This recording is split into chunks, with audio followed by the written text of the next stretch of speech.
Boom! An explosion tore through the night, flames erupting from the abandoned warehouse, reflecting in the cold, unyielding eyes of Ethan Harrison. He dove behind a burning truck, his breaths ragged, blood running down his forearm in thick, crimson streaks. Across the lot, Jackson and the Sentinel crew were surrounded, but their enemies weren't cops or rival street gangs. This was bigger. This was an unseen force, a powerful syndicate pulling the strings from the shadows. Gunfire roared through the chaos. Ethan stole a quick glance over his shoulder, catching sight of Jackson gripping his weapon tight, hesitation flickering in his eyes. This wasn't about territory anymore. It wasn't about control. This was the moment of truth. Would Sentinel remain nothing more than a puppet for a criminal empire? Or would they stand and reclaim their honor? Jackson, if you hesitate, we're dead, Ethan bellowed, unleashing a barrage of gunfire toward the advancing shadows. The acrid scent of gunpowder mixed with the stifling stench of burning fuel, choking the air with chaos and destruction. There was only one choice: fight or be buried forever. What would you do if faced with the choice between survival and destruction? Stay with us to witness Sentinel's final decision. If you love stories of loyalty, honor, and relentless battles, don't forget to like, share, and subscribe to never miss what happens next. Now, let's go back to where it all started to fall apart. Morning sunlight stretched across the worn sign of Harrison's Auto and Marine as Ethan Harrison unlocked the door. His movements were precise, ingrained from decades of military discipline that civilian life could never erase. At 45, he still carried the build of a Special Forces operator, though his combat fatigues had long been replaced with faded jeans and a gray work shirt, his name stitched neatly above the pocket. The familiar scent of oil and metal filled his lungs as he stepped inside. 20 years of undertaking the world's most dangerous missions had led him to this quiet corner of Ohio, where he found solace in repairing engines and the simple gratitude of customers. "Morning, Mr. Harrison." Emma Mitchell's voice rang out from the lot as she pulled up in her aging Honda. The young nursing student had become a regular over the past few months, her car needing increasingly frequent repairs. "Emma," Ethan nodded, his sharp eyes immediately recognizing the telltale whine of a failing belt. "Sounds like that belt won't last much longer." "I was hoping you wouldn't say that," she sighed, clutching her stack of medical textbooks. "How much longer can I push it?" Before Ethan could respond, the peaceful morning shattered with the roar of motorcycles. 5 riders on custom bikes stormed into the lot. Engines growled, metal clanked, and the sheer volume made Emma flinch. They circled her Honda in a practiced formation. The leader, a heavily built man with a scarred face and a leather vest bearing the name Jackson, killed his engine. The sudden silence felt heavier than the noise before. Ethan narrowed his eyes as Jackson scanned the shop with barely concealed disdain. "Looks like we found the place, boys," Jackson drawled, his voice rough with authority. "Harrison's Auto and Marine, right? Heard this is where the locals get taken for a ride." Ethan kept working on Emma's car, his face unreadable. 20 years in combat had taught him to assess a situation instantly, and everything about this one screamed trouble. The others dismounted with deliberate precision, moving in a way that suggested military training. Men who had taken a wrong turn somewhere along the way. "Hey, grease monkey!" One of them, sporting a vest with the Sentinel MC emblem, stepped forward. The name Switchback was stitched on his chest. "Our boss is talking to you."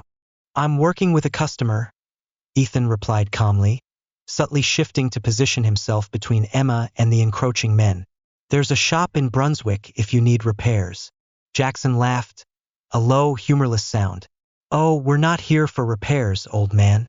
We're here to talk about territory and respect." Ethan took note of their spacing, their movements, the weapons barely concealed. Chains, brass knuckles peeking from jacket pockets. These weren't common street thugs. Their stance, their awareness, it all pointed to training. "Wrong men, wrong cause."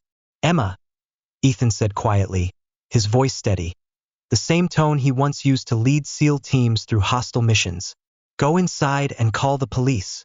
"But my car." "We'll deal with it later." Jackson watched her retreat, his gaze lingering a moment too long. A tension ran down Ethan's spine, his body automatically tightening, instincts honed from years of battle flickering to life. Jackson turned back to Ethan, stepping closer. Listen, old man. Ohio's changing. Shops like yours need protection. Insurance against accidents. I appreciate the offer, Ethan said evenly, his tone unshaken. But I already have insurance. Liam, another biker, scoffed. Hear that, Jackson? Old man says he's covered. Yeah, I heard. Jackson's scarred face twisted into a smirk, amusement laced with menace. Problem is, this isn't a choice. Sentinel's expanding in Ohio. Your little shop. Either you're with us, or you're against us. Ethan had seen men like this before. Different place, different faces, same story. Bullies mistaking kindness for weakness, mistaking peace for fear. His muscles coiled ever so slightly as Jackson took another step, entering the exact range any seasoned fighter would recognize as a mistake. You have until tomorrow to reconsider, Jackson said, voice low, deliberate. After that, accidents happen, especially to stubborn old men who don't know their place. Ethan locked eyes with him, reading past the threats to something familiar, the haunted look of a man carrying the ghosts of war. For a fleeting second, recognition passed between them. A fellow veteran, lost in civilian life. I think we're done here, Ethan said, voice unwavering, gaze steady. Jackson's jaw tightened, but something in Ethan's unshaken stance gave him pause.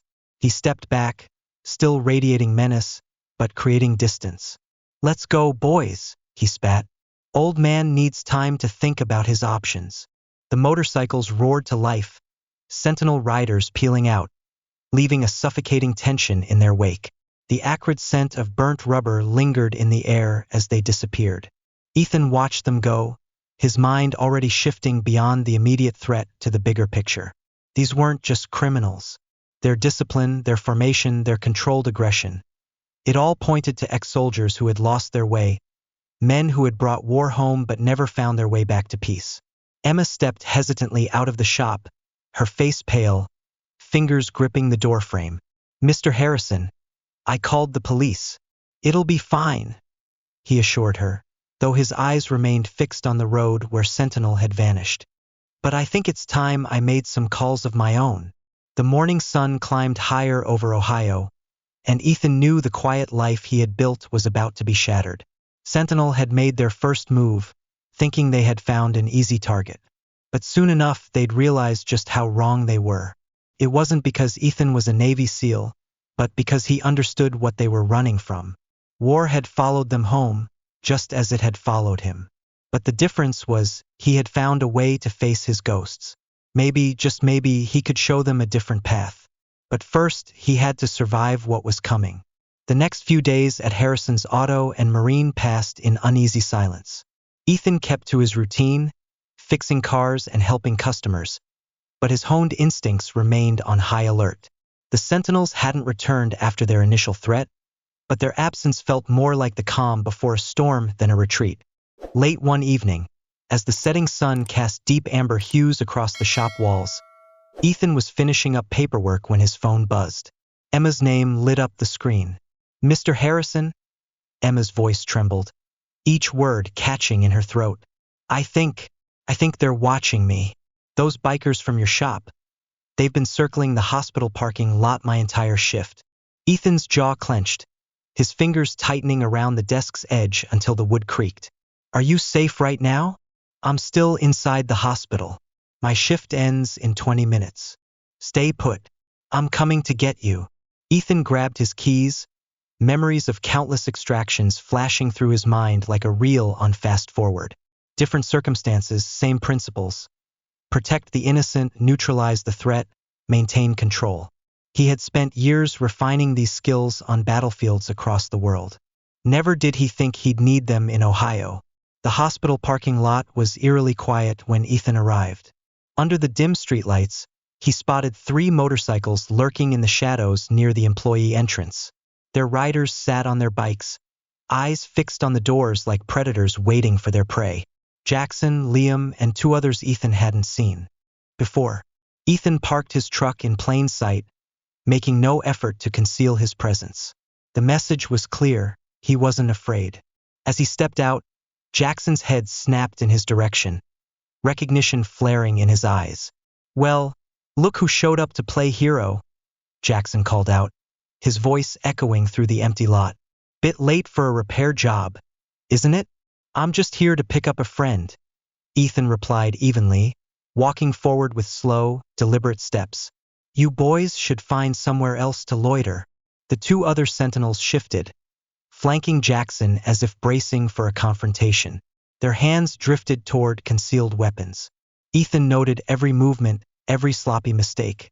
They were trying to look intimidating, but their stances were loose, their situational awareness lacking.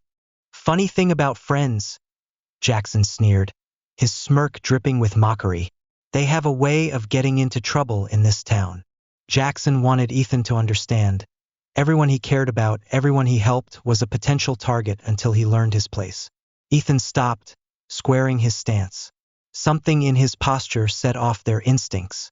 The sentinels shifted, suddenly uncertain. For a moment, the soldier hidden beneath the mechanic's exterior was unmistakable. "Let me be clear." Ethan's voice carried the weight of authority, the same tone he once used to command elite strike teams. "If anything happens to Emma or any of my customers, there won't be a negotiation." Jackson's grip tightened on his hidden weapon, but hesitation flickered in his eyes. There was something about Ethan's cold certainty that wasn't lining up with the image of a simple mechanic. "You threatening us, old man?" "No," Ethan said flatly. "I'm giving you a chance to walk away." The hospital doors opened. Emma stepped out and froze when she saw the standoff before her. Ethan didn't turn, his eyes locked onto the sentinels. "Emma," he called, his voice steady. "Get in my truck." She moved quickly, her hurried footsteps slicing through the tense silence. The sentinels watched her but didn't interfere. "This ain't over," Jackson spat, but there was an edge of forced bravado in his voice. "It could be," Ethan countered, his gaze unwavering. "Tell Jackson I'm willing to talk. Just him and me. But if he wants to escalate, make sure he understands what he's up against." His words hung in the air as he turned and walked back to his truck. Behind him, he heard the sentinels rev their engines, the roar of their bikes fading into the distance. As they drove, Emma glanced at him, her expression a mix of fear and determination. Her eyes held the same look he'd seen in young field nurses, compassionate yet unshakable. "They won't stop, will they?" Ethan met her gaze, memories of war-torn battlefields flickering in his mind. He had seen this before. He knew how it played out. "No," he admitted. "But neither will I." Back at the shop, Ethan stayed up all night preparing. He knew the sentinels would retaliate. Their wounded pride demanded it. As he worked, he pieced together what he had observed. The military discipline, the structured hierarchy, the way Jackson carried himself.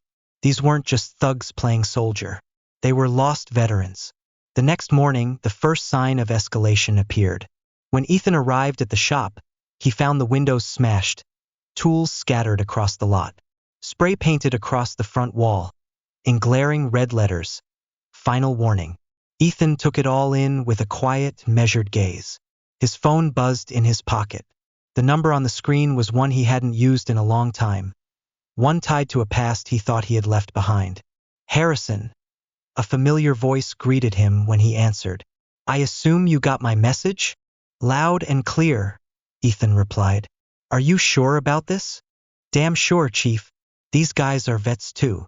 The final words lingered in Ethan's mind as he stared at the vandalized wall. He thought about Jackson's haunted eyes, the way his men moved like soldiers who had never stopped fighting. "Someone has to do this," Ethan muttered, gripping his phone tightly before hanging up. In the silence that followed, the distant rumble of motorcycles broke through the morning air. The engines grew louder, closer, more numerous. Ethan stepped outside, squinting against the rising sun. Headlights cut through the morning mist as they approached. 12 bikes, more than double the number from before. Ethan silently counted each one as they spread out, encircling the shop. Engines idled, a low, menacing hum in the quiet Ohio morning. And then, everything went still. Jackson was the first to step out of the vehicle, his eyes scanning the graffiti on the wall with evident satisfaction. He wore a leather vest, military boots peeking from beneath, and Ethan immediately noticed the familiar bulge of body armor beneath his clothes. Another sign that these weren't just common thugs. Nice decor. What do you think? Jackson asked, gesturing toward the red-painted words. But I have to admit, I'm surprised to see you're still here. The smart money would have bet on you skipping town by now. Ethan continued sweeping the broken glass from the doorway, each movement slow and deliberate, showing no urgency. I've never been one to run. Jackson's scarred face twisted into a sinister grin. Then what kind of man are you, old-timer? Other than the kind who overcharges little nurses to fix their cars. At the mention of Emma, Ethan's grip on the broom tightened, his knuckles turning white. But his voice remained steady. You're making a mistake, Jackson. This isn't Baghdad or Fallujah. These people aren't your enemies. For a brief moment, Jackson's expression faltered. A flicker of hesitation crossed his eyes, quickly buried beneath the rising fury. What the hell did you just say? 3rd Battalion, 1st Marines, Recon. Ethan took a step forward, locking eyes with him. You have that look, the one that says you left something on the battlefield. Something you can't shake. The men around Jackson shifted uneasily, some adjusting their stance, as if subconsciously responding to an unspoken tension. Jackson's face darkened, rage seeping through his expression like a storm brewing just beneath the surface. You don't know what the hell you're talking about. But I'm not wrong, am I? Ethan set the broom aside, turning fully toward Jackson. The way you position your men, the way you run things, it's all Marine Corps small unit tactics. But now, you're using them to terrorize civilians instead of protecting them. Jackson lunged. He closed the distance in 3 long strides, his right hand grabbing Ethan's collar, yanking him close. You think reading a few articles makes you an expert? You don't know a damn thing about me or my men. Ethan didn't resist. He didn't tense in preparation for a fight. Instead, he met Jackson's burning stare with unwavering calm, his gaze steady and knowing. I know more than you think, Ethan said. 2nd Battle of Fallujah, 2004. Your unit was trapped in a collapsed building for 3 days. You lost half your squad getting out. Jackson froze. The blood drained from his face, leaving his scarred skin pale. Behind him, his crew stared, the weight of the moment pressing down on them. His hands trembled. How the hell do you know that? Who are you? Ethan's voice was low, firm. Someone who knows what it's like to bring the war home. Someone who found another way to live with it. Jackson's grip loosened, and he took a step back. For the briefest moment, the hardened exterior of a criminal cracked, revealing the wounded soldier beneath. But then, just as quickly, the vulnerability vanished, replaced by cold, simmering rage. Burn it down, Jackson barked, whirling toward his men. Burn it all. Let this old bastard learn what happens when you mess with us. The Sentinel crew sprang into action, pulling Molotov cocktails from their saddlebags. The liquid inside shimmered under the morning light. Ethan remained still, his expression unchanged. His voice was quiet but unwavering. Before you do that, you might want to look up. Jackson instinctively glanced skyward. Red laser dots flickered across his chest and those of his men. From the rooftops around them, figures emerged, fully equipped, weapons trained. Ready. Ethan spoke again. I made some calls too.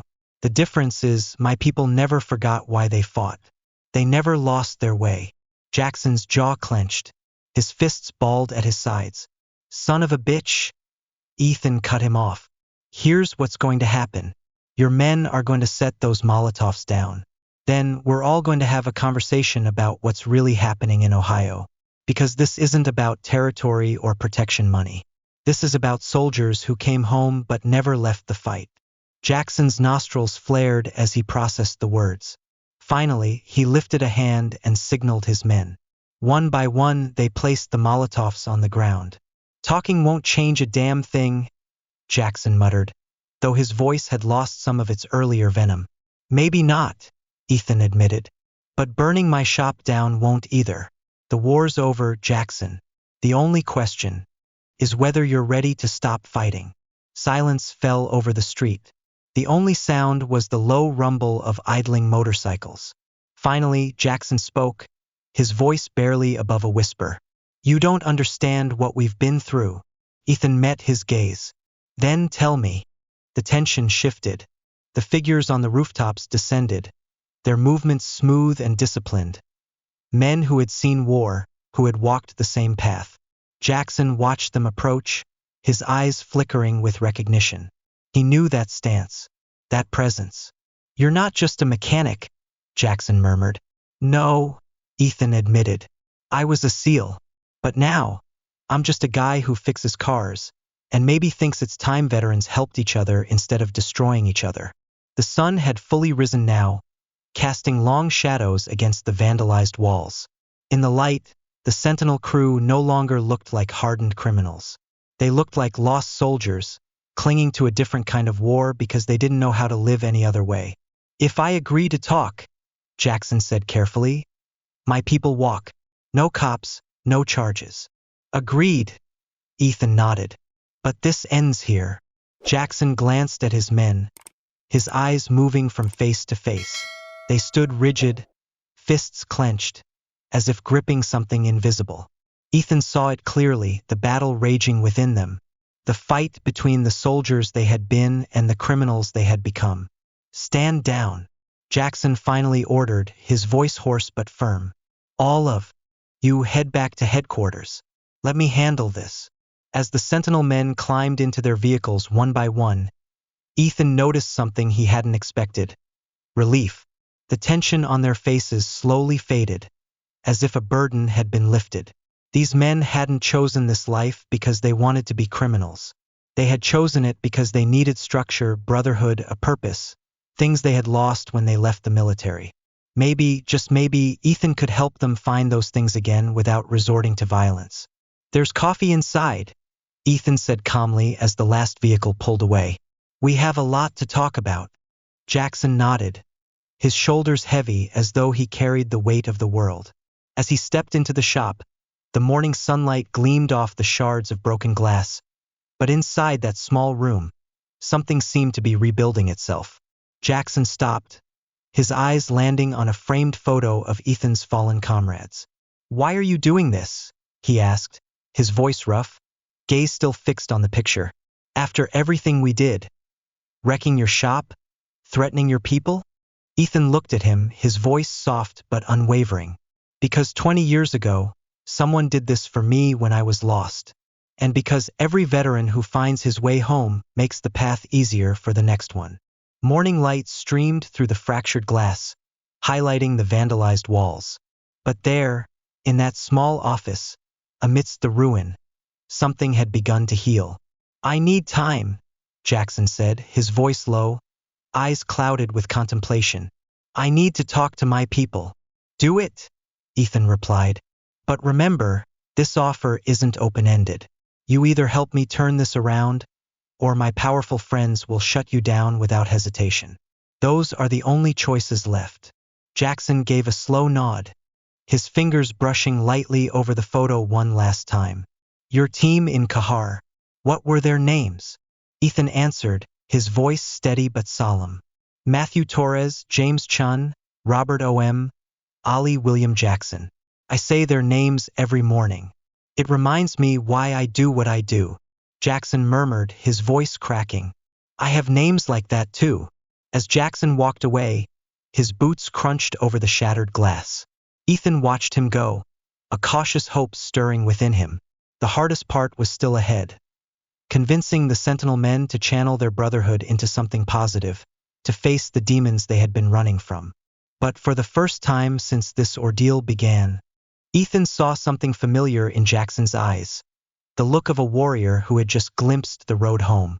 News of the confrontation at Harrison's Auto and Marine spread quickly across Ohio. By midday, Ethan's shop had become a hub of activity. but not in the way the Sentinel gang had intended. Waves of community members arrived, bringing tools to clean up the wreckage and replace the shattered windows. Emma showed up during her lunch break, still in her nurse's uniform, carrying coffee and sandwiches for the volunteers. She found Ethan installing a new window.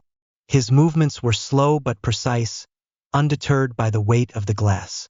"The whole hospital is talking about what happened," she said, setting the food down on a nearby table. "They say the Sentinels backed off. No one's ever seen them do that before." Ethan continued working, carefully fitting the glass into its frame, his focus absolute. "People see what they want to see," he replied. "What really happened?"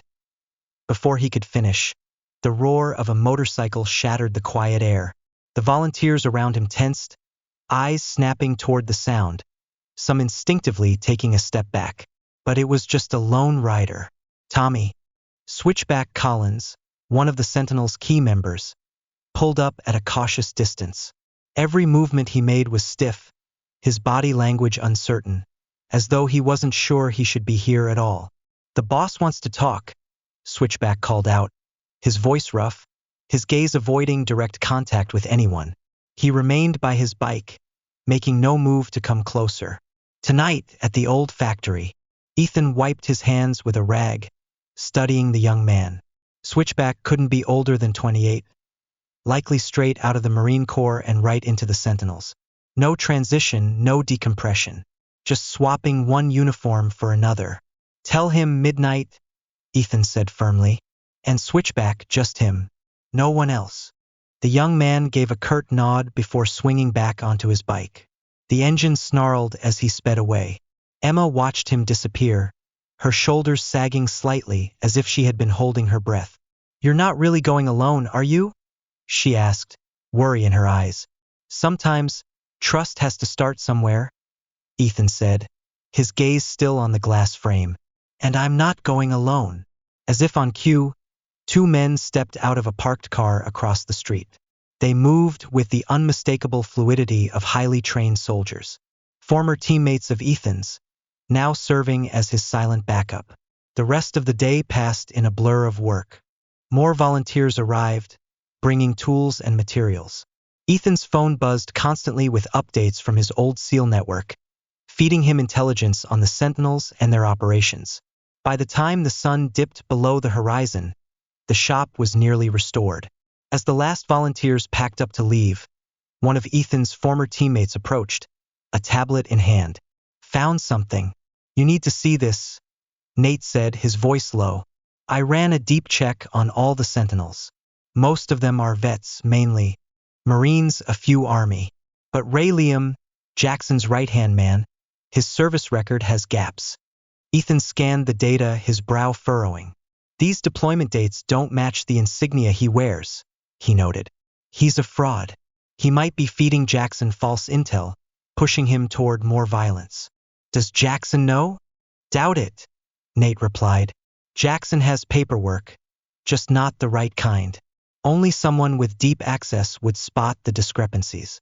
Ethan handed the tablet back, his expression sharpening. "This might be the leverage we need," he said. "But if used the wrong way, this could tear the Sentinel apart and lead to violence. Keep this quiet for now. Let me deal with Jackson first." As midnight approached, Ethan prepared for the meeting. He checked his phone one last time and found a message from Jackson. "Just you and me. I need to show you something." The old factory stood like a ghost on the outskirts of town, its abandoned buildings forming the perfect setting for clandestine meetings. Ethan parked his truck at the designated spot, immediately noticing the high-grade military surveillance cameras Jackson had installed, top-tier, professional equipment. Jackson emerged from the shadows alone, his usual leather vest replaced with a simple jacket. Under the moonlight, he looked older, his stance weighed down as if carrying the burden of an entire world. "My team is split," Jackson said without preamble. "Half of them want to take your offer. The other half thinks this is a setup." "And what do you think?" Jackson hesitated, reaching into his jacket. Ethan tensed, his body instinctively preparing for a fight. But what Jackson pulled out was an old photograph. "I think about these Men every day, he said, his voice rough with emotion. The photograph showed a younger Jackson with his Marine unit in Fallujah. Their faces were youthful, proud. Most of them now gone. I failed them, Jackson admitted, his voice tight. I couldn't save them. I couldn't save myself back there. But my men now, the Sentinel, they need me to make the right call. They need you to lead them home. Ethan was silent for a moment before he spoke softly. Just like your men needed you to lead them in combat. It's not that simple, Jackson muttered, his gaze dropping to the photo.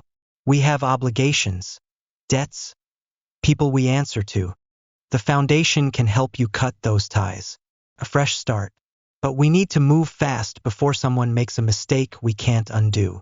A flicker of unease passed through Jackson's eyes. What do you know about this? Enough to know time is running out. There are people within your ranks working against your best interests, pushing for violence while you're looking for another way. Who? Jackson demanded, his voice tense. Not yet. First, I need to know you're serious about change. Truly serious, not just words. Jackson stared at the photograph, his fingers tracing the faces of fallen soldiers. Finally, he looked up, and Ethan saw something new in his eyes. Resolve. Tomorrow night, bring your team to the club. Let me show you what we're really up against, what we're trying to protect. Then we'll talk names. Are you sure about this? Your men won't like outsiders in their territory. My men need to see there's another way. We can be brothers without being criminals. Jackson's voice hardened, but Ethan remained steady. If this is a trap, it's not. You know who I am. You know what I've done. My word still means something. As they parted ways, Ethan watched Jackson disappear into the darkness, tension coiling in his chest. Tomorrow night would be a turning point, either redemption for the Sentinel or the beginning of a war neither side wanted. Everything depended on trust, the trust of soldiers who had forgotten how to trust anyone else. Ethan touched the photo of his fallen brothers in his pocket and whispered, "Watch over us, brothers. Help me bring these men home." The Sentinel clubhouse looked unremarkable from the outside, just a converted warehouse on the industrial fringe of Ohio. But Ethan's trained eyes picked up the subtle signs of a fortified position. Reinforced doors, strategically placed cameras, clear lines of fire. These men might be lost, but they hadn't forgotten their training. Nate and 3 other former SEALs waited in a car across the street, watching as Ethan approached the main entrance alone. The plan was simple. Ethan would go in first, build trust. If things went south, his team would strike from multiple angles. Switchback met him at the door. The young Sentinel member patted Ethan down with professional efficiency, his hands shaking slightly, a sign of nerves or maybe something else. "He's clean," Switchback announced, leading Ethan into the main room. The interior was a stark contrast. Military precision in the weapons racks and security setup, but near chaos everywhere else. Empty beer bottles, scattered motorcycle parts. About 20 Sentinel members sat around, trying to appear casual, but their hands remained close to hidden weapons. Jackson stood at the center, flanked by his lieutenants. Marcus eyed Ethan with open hostility, his hand resting on his vest pocket, where Ethan knew he kept a ceramic knife, invisible to metal detectors. "Your friends still outside?" Jackson asked. "For now," Ethan replied. "You said you wanted to show me something." Jackson nodded to Liam and Tyler, who moved to secure the room. Once they signaled all was clear, Jackson led Ethan through a heavy door into what had once been the warehouse office. Now it was a command center. Maps covered the walls, marked with routes and locations. Multiple monitors displayed live security feeds from all over Ohio. But what caught Ethan's attention was the board, photos, and documents connected by red string. 3 months ago, Jackson began, one of my men noticed something off at the port. Containers being moved in the dead of night, paperwork not matching the manifests. Ethan studied the photos, guns, supplies, and more. But this was where it got complicated. Jackson pointed to a set of images showing well-dressed men in tailored suits. "These aren't just criminals," Jackson said. "They're connected: politics, law enforcement, old money families running this area. and they've been using the Sentinel as muscle. At first, we were just hired security, making sure people didn't ask too many questions. Then they started demanding more. Threats, sabotage, sending messages to anyone who didn't fall in line. Marcus stepped into the room, his face dark with anger. "We don't need to be sharing club business with outsiders," Marcus snapped. "Stop," Marcus ordered. But Ethan noticed that some Sentinel members shifted their attention to Jackson instead of him. Keeping his voice calm, Ethan pressed on. "How deep are you in?" "Deep enough that getting out isn't simple," Jackson admitted. "They have leverage over most of my men. Legal troubles that can disappear or resurface depending on our cooperation. But that's not the real reason you stayed." Ethan raised an eyebrow, pushing further. Jackson clenched his jaw, his eyes darkening. "We've seen what they bring in.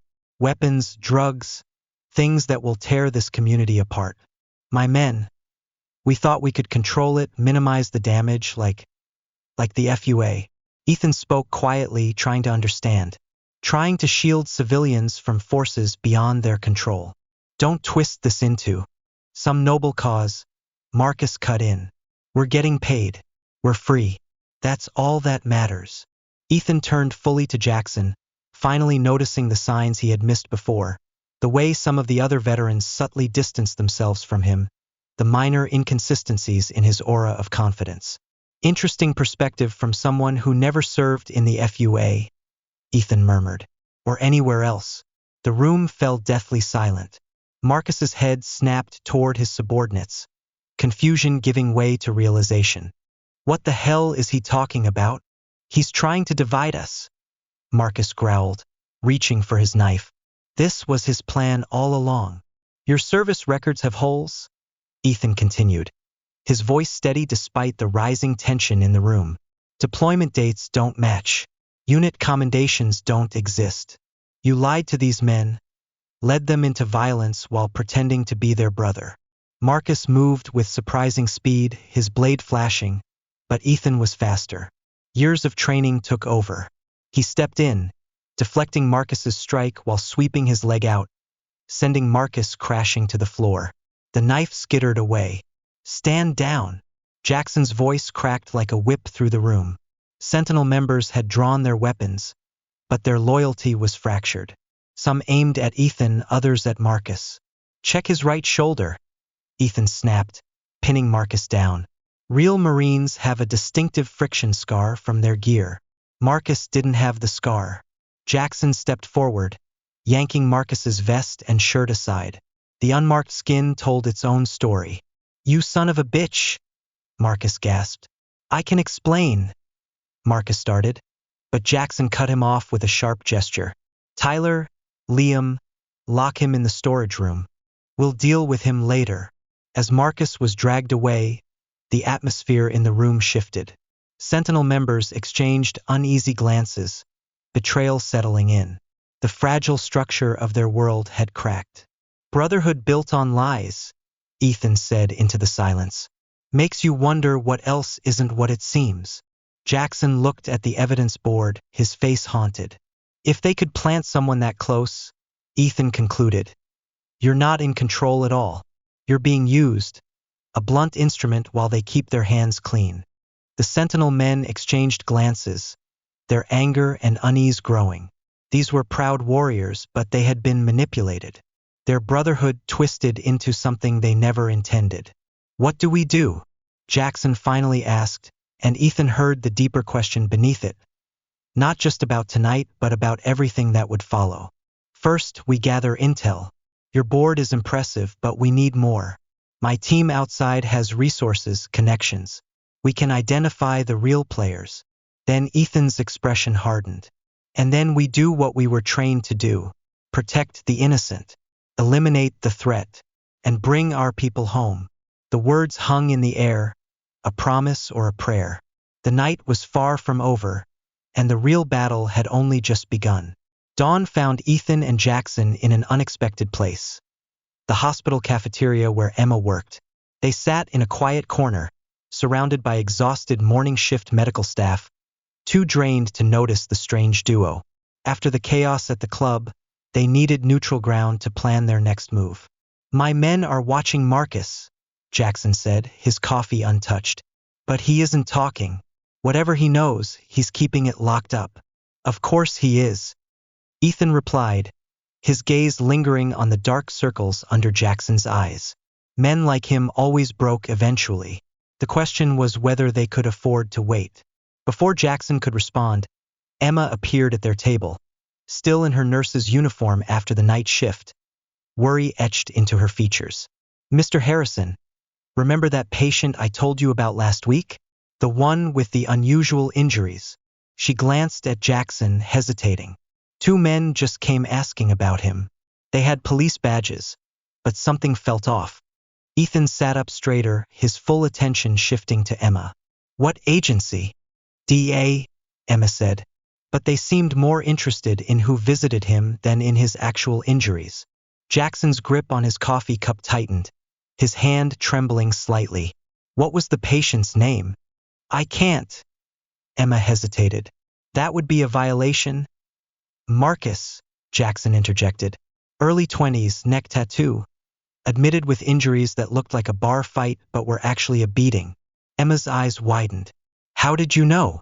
Because he was one of my men, Jackson said quietly, until he started asking too many questions about the shipments at the port. We didn't know what happened to him until he showed up in your ER. You told me it was a rival gang, Ethan said, but now we finally know for sure. He turned to Emma. Those people, what exactly did they want to know about Marcus? Who were they asking about and what did they say? Emma hesitated for a moment.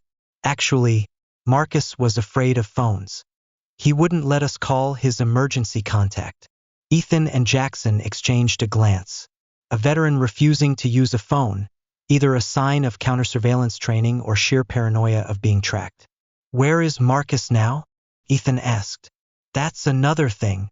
Emma lowered her voice. He discharged himself against medical advice 3 days ago.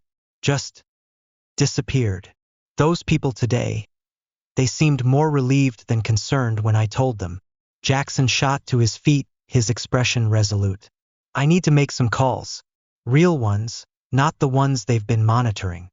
Be careful, Ethan warned. If they're tracking calls, I know a few channels they haven't compromised yet. Some old contacts that are still clean. After Jackson left, Emma slid into the seat he had vacated. Are you in deep, Mr. Harrison? Deep enough to do something about it, Ethan admitted. But I need your help. Those men who came asking about Marcus, could you describe them to a sketch artist? I can do better than that, she said, pulling out her phone and opening a security video. I asked the hospital security to send me the footage. Had a feeling it might be important. Ethan studied the image. The agents looked professional, their badges legitimate, but their shoes gave them away. Custom tactical boots, poorly disguised as dress shoes. These weren't DEA. They were private contractors. His phone buzzed. A message from his team monitoring the Sentinel Club. Jackson had an uninvited guest last night. Someone had slipped past their surveillance in under 10 minutes. Just long enough for a conversation, Ethan murmured. They're tying up loose ends. What do you mean? Marcus found something big enough that they needed him silenced. Now they're hunting down anyone he might have talked to. Anyone who might know. Emma's expression tightened. Should I be worried about those men coming back? No, Ethan said firmly, because we're going to find Marcus first. Whatever he knows, wherever he is, he's the key to all of this. His phone vibrated again. Nate's number.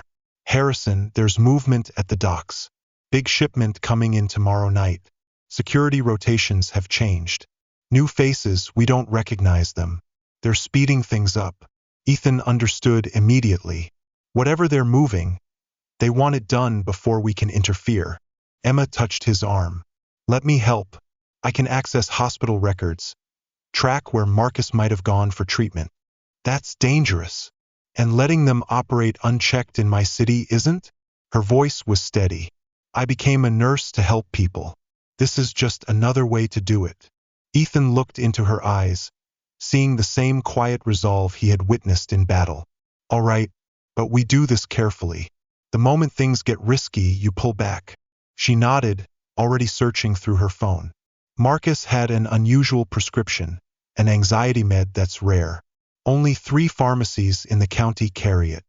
That's where we start, Ethan agreed. But we move quietly. These people have eyes everywhere. As if to underscore his words, a group of men in suits entered the cafeteria. Nothing overtly suspicious, nothing that would draw a civilian's attention. But Ethan noticed the subtle earpieces and the way they scanned the room with practiced efficiency. "Time to go," he said under his breath. "Back exit, through the service hallway. Don't run. Don't look back." They stood, walking calmly but deliberately toward the employee area. Behind them, Ethan heard the suited men asking questions, showing photos.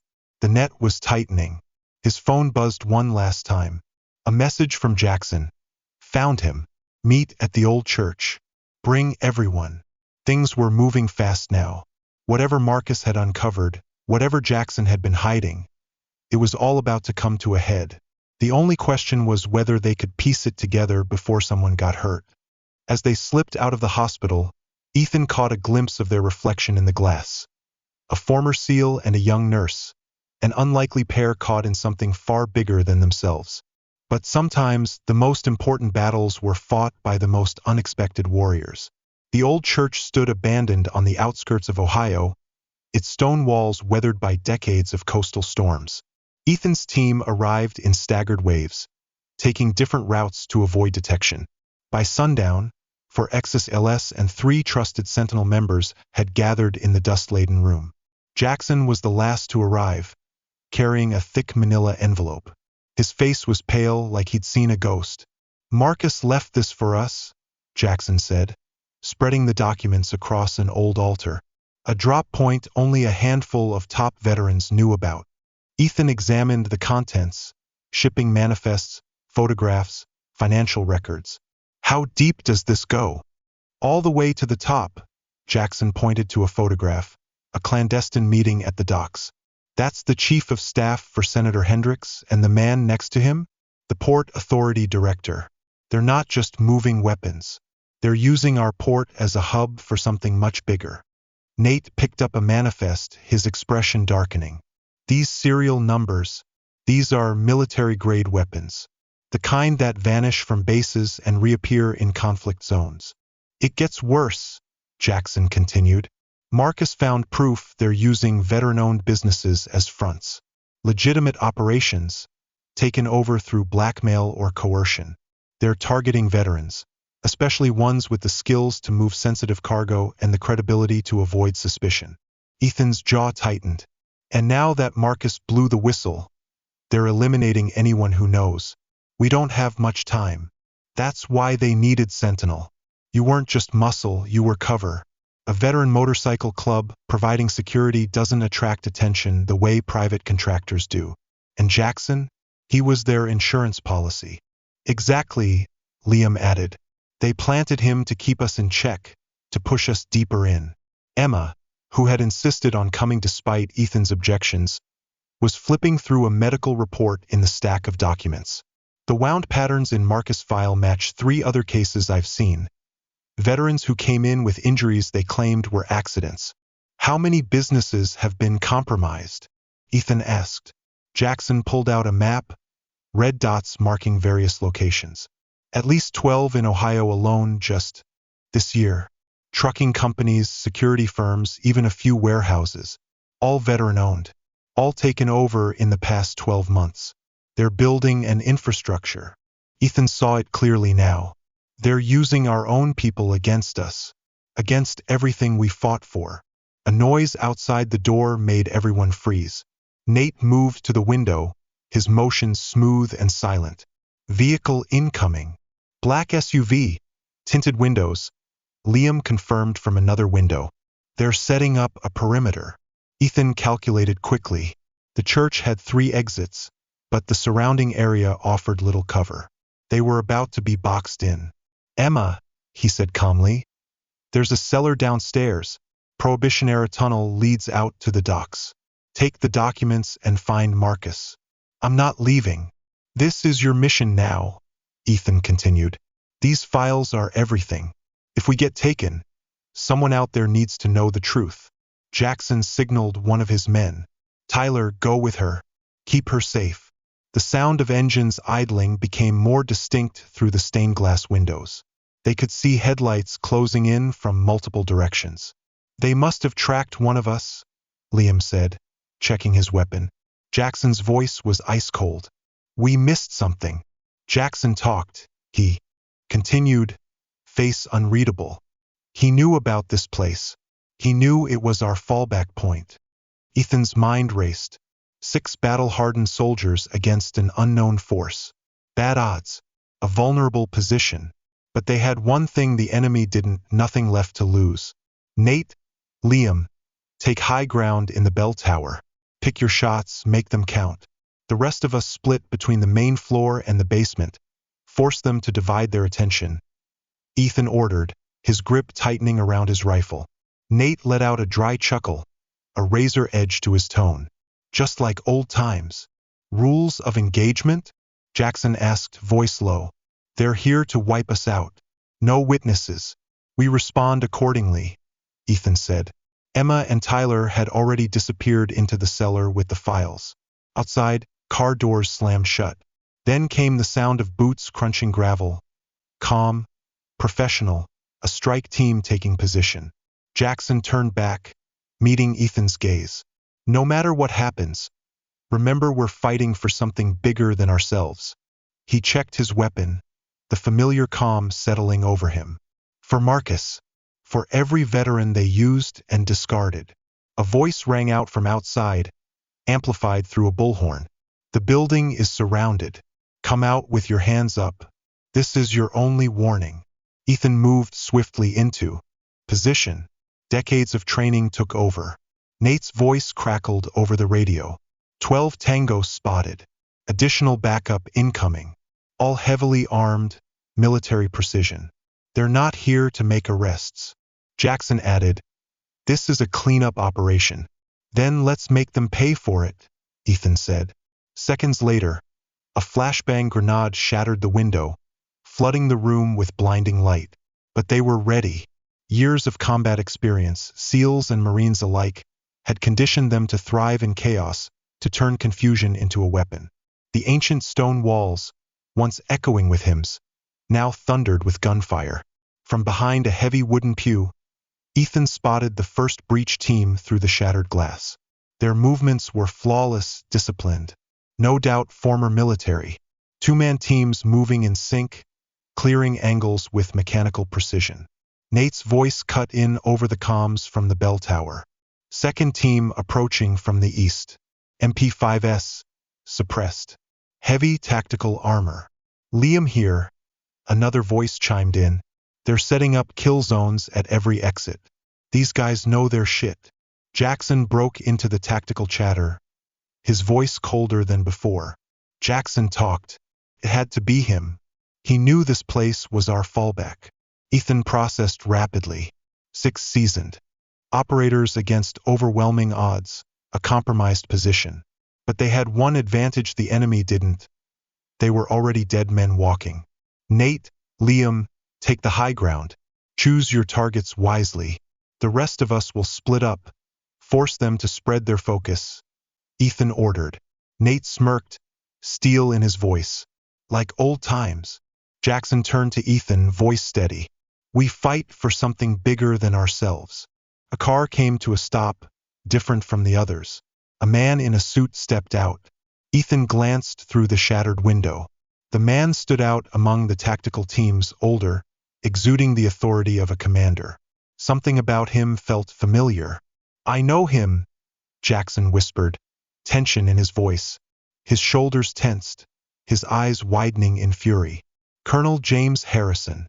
He was stationed at Quano when I was there. He trained special operations teams before retiring and moving into private security consulting. The revelation hit Ethan like a punch to the chest. Harrison was a legend in their world, a strategist who had helped design many of the protocols they still used. If he was involved, this was bigger than they had feared. A voice echoed through a loudspeaker. Final. Warning. Surrender now, and this ends peacefully. Continue resisting, and we will use full force. Ethan pressed the comm button. Nate, Liam, on my signal, create a diversion. Jackson, move the team to secondary positions. We need more time for Emma and Tyler in the tunnels. Emma and Tyler moved through a narrow passage, the only light coming from their phone screens. The tight space forced them into a single-file line, the air thick with dust from years of neglect. How much farther? Emma whispered, clutching the valuable documents. About 100 yards to the port exit, Tyler replied, then suddenly tensed. What is it? Emma asked, unease creeping into her voice. This tunnel hasn't been used in years. We have no idea what condition the exit is in. Above, the gunfire intensified. The battle had escalated. Ethan focused, everything around him narrowing to the rhythm of combat. 2 attackers pushed through the side door, but a precise shot from Nate in the bell tower dropped one before he could clear the threshold. The other dove for cover, only to be pinned down by Liam's suppressive fire. Multiple tangos breaching the basement, Jackson reported over the comms, his voice grim. They know about the tunnel, Ethan thought. The team couldn't hold this position much longer, but Emma and Tyler had to get out. A voice rang out over the loudspeaker, cutting through the chaos. Harrison, I know you're in there. Let's talk soldier to soldier. Ethan responded, his tone unyielding. You know how this ends. You have the numbers, the firepower. Don't waste your men on a losing bet. Across the church, Jackson locked eyes with him, a deep frown creasing his face. Something was off. Harrison was holding something back. There was desperation beneath the controlled demeanor. All this firepower just to silence a few old soldiers? Ethan taunted, while Nate and Liam repositioned. Someone must be scared of what we've uncovered. Harrison's response was immediate, tension laced in his voice. You have no idea what you're involved in. This is bigger than you, bigger than all of us. Sometimes the right thing looked wrong from the ground level. In the tunnel, Emma and Tyler reached a junction. The main path continued toward the port, but a smaller side route led to an abandoned industrial sector. Wait, Tyler whispered, eyes scanning the ground. Fresh footprints marked the dusty floor. Someone had been through here recently. Emma shone her phone's light on the tracks. They led toward the industrial zone. Tyler knew Marcus wouldn't take the obvious route to the port. He'd find somewhere to disappear into the crowd. Back in the church, the battle had escalated. The attackers were equipped with night vision, thermal scanners, all the tech money could buy. But Ethan's team had something better. The desperate resolve of men fighting for redemption. Nate, what's their status? Ethan asked between gunfire. Still near the vehicles. Pissed off, Nate replied. Wait, he's making a call. Urgent. Ethan pieced it together. Harrison's desperation, the rushed execution, the scale of the attack. They were moving something big tonight. Something they couldn't afford to delay. Weapons shipment, Jackson said, realization dawning. Marcus must have uncovered something critical. A new voice crackled over their comms. Boss, we found something, Tyler said, excitement in his tone. An old maintenance room in the tunnel. Fresh food packaging. Someone's been living here. Marcus, Ethan confirmed. He's not running. He's hiding, watching us. There's more, Emma added, her voice urgent. Medical supplies, the kind I recognize from the hospital. He's treating himself instead of risking exposure. Ethan's mind sharpened. Marcus wasn't just in hiding, he was gathering intelligence, building a case. The documents they had were only the beginning. Above ground, Harrison's patience had run out. Hit all entry points. Full breach authorization, he ordered. The assault came from all directions at once. Flashbangs, tear gas, coordinated teams closing in. Ethan's world erupted into chaos. Gunfire, smoke, shouts. His body reacted on instinct, firing back with trained precision. Nate, Liam, fall back from the bell tower. You're exposed, Ethan commanded. Moving now, Nate confirmed. Then Ethan saw it, the movement on the thermal scanner. Vehicles rolling near the port. Large trucks. The pieces snapped into place. They're not just here to silence us, Ethan realized. This is a diversion. They're keeping us pinned while they move the shipment. Jackson dropped 2 attackers trying to breach the nave, his shots precise, honed by years as a Marine. We have to get to the port first, Ethan pushed. We need to find Marcus. Hold steady, we're securing the route, Tyler answered over the radio. Negative. Tyler cut in, his voice sharp. There's movement in the tunnels. Someone knows about these passages. Another voice crackled through Harrison's loudspeaker, weighted with authority. Last chance, Harrison. Surrender now, or we'll bring this entire building down. Ethan scanned his team. Battle-hardened soldiers who had endured the unthinkable, fighting tooth and nail against an enemy hellbent on silencing them. Below ground, Emma and Tyler were safeguarding evidence that could expose corruption at the highest levels. In the tunnels, Marcus held the final pieces of the puzzle. And at the docks, under the weight of the siege, something was happening. Something they couldn't ignore. Nate, Liam, make us a path to the basement, Ethan commanded, gripping his radio. Jackson, get your team ready. Fast and hard, he continued, eyes locked on enemy movements. What's the plan? Jackson asked, slamming a fresh magazine into his rifle. Ethan's face tightened, his gaze narrowing. We give Harrison exactly what he wants, a big, loud distraction.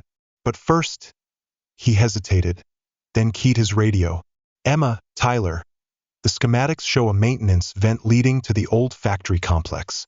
Find it. Get to Marcus. We'll keep them focused on us. The night wind howled, filled with the ominous hum of approaching helicopters. Harrison was done playing games. So was Ethan. His expression turned to ice, fingers tightening around his rifle. Sometimes the only way to win is to lose on your own terms, he murmured. Ready. The team nodded, checking their weapons, determination burning in their eyes. Brothers in arms for this final stand, not for their country, but for something just as vital, the chance to make things right. The searchlights from the choppers cast blinding streaks against the church walls. Ethan signaled. It was time to show Harrison the difference between mercenaries and warriors with nothing left to lose. The church erupted in chaos, controlled, deliberate chaos. Ethan's team executed their diversion with the precision forged from years of combat. Explosions rippled through the building's facade, strategically placed charges making it appear like a desperate defense. Harrison's taking the bait, Nate reported. 2 squads shifting to breach the east wall where the blasts hit.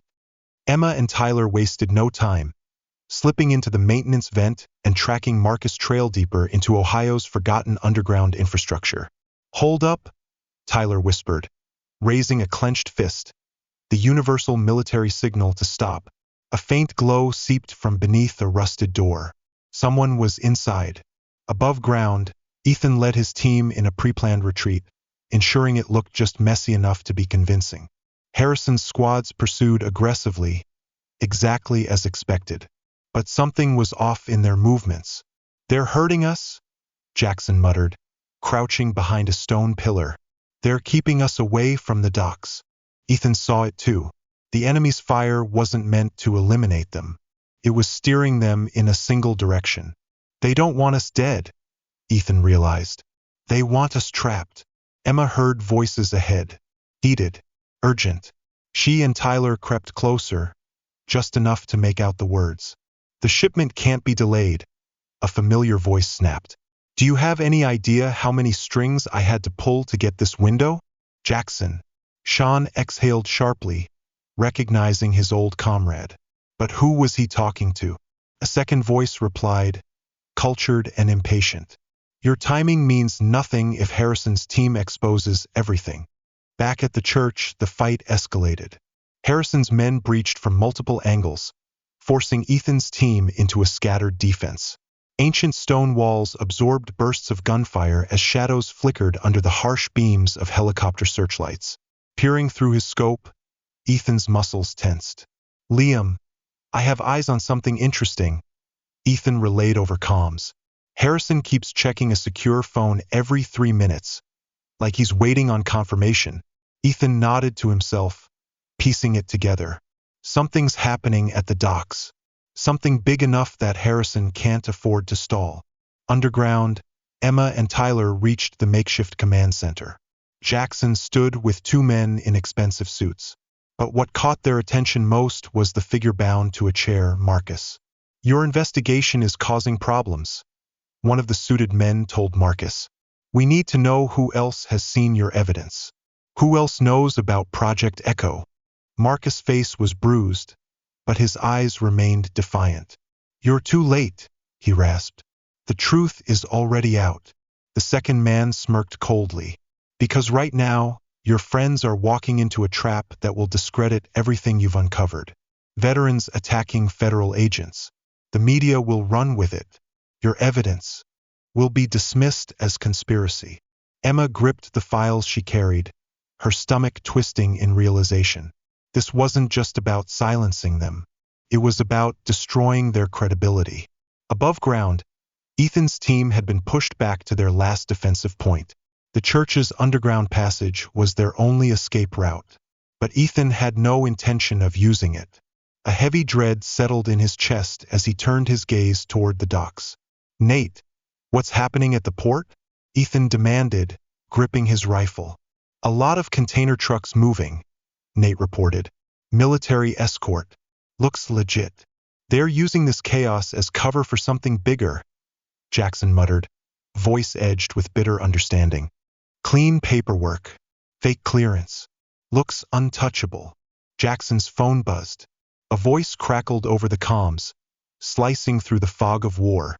"Harrison confirms his team is contained. Media outlets are receiving anonymous reports about radical veterans assaulting federal agents. The narrative writes itself." The suited man nodded in satisfaction. "Good. Once the shipment is secure, eliminate them all. A tragic end for veterans who struggled to reintegrate into civilian life." Marcus strained against his restraints. "You really think you can kill Ethan Harrison and his team without consequences? Do you even know who he is? What he's done?"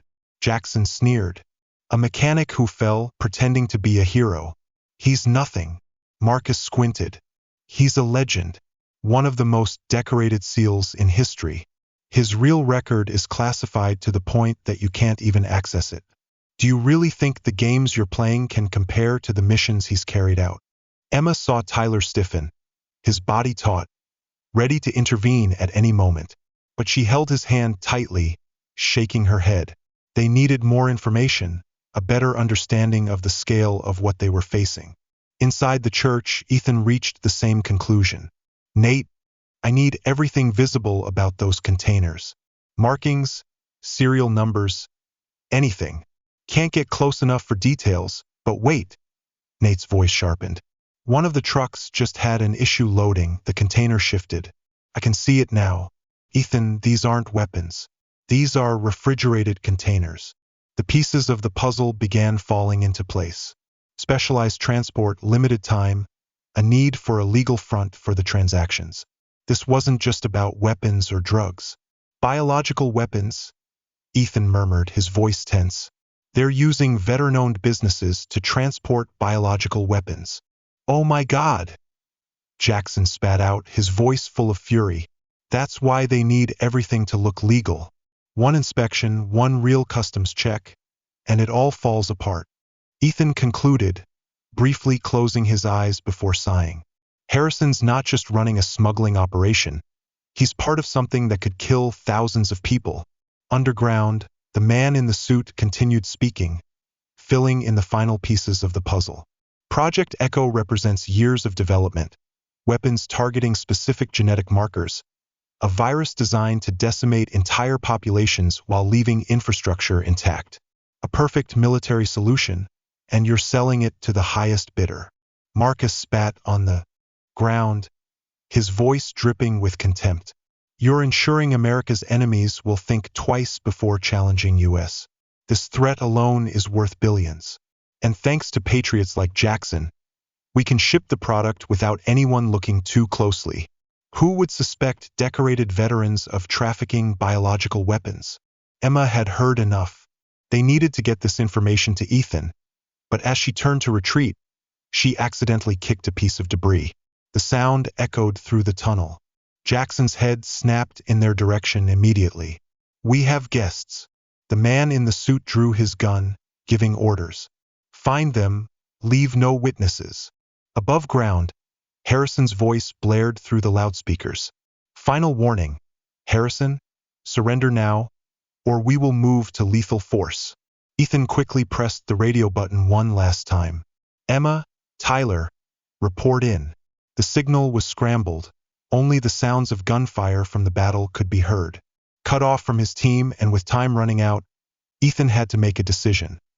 Trust the team to complete the mission or retreat to assist them. The sound of footsteps echoed through the tunnel as Emma and Tyler withdrew, carrying evidence that could expose everything. But they weren't running to escape. They were running to survive long enough to tell the truth. Their footsteps reverberated through the corridors, the sound of pursuers closing in. Jackson's voice cut through the darkness, directing his men to cut off every escape route. "They're pushing us into a corner," Tyler realized, recognizing the tactical pattern. "They were pushing us toward the port." "Good," Emma replied, surprising Tyler a bit. "That's exactly where we need to be." Back inside the church, Ethan's team had reached a crucial decision point. Evidence of biological weapons had changed everything. This wasn't just about corruption anymore. The goal was to prevent a potential catastrophe. "Nate, I need to track those containers," Ethan ordered. "What kind of security are we facing?" 2 teams of 4 military-grade precision plus port patrol boats. "They won't miss anything." Jackson's voice interrupted the tactical exchange.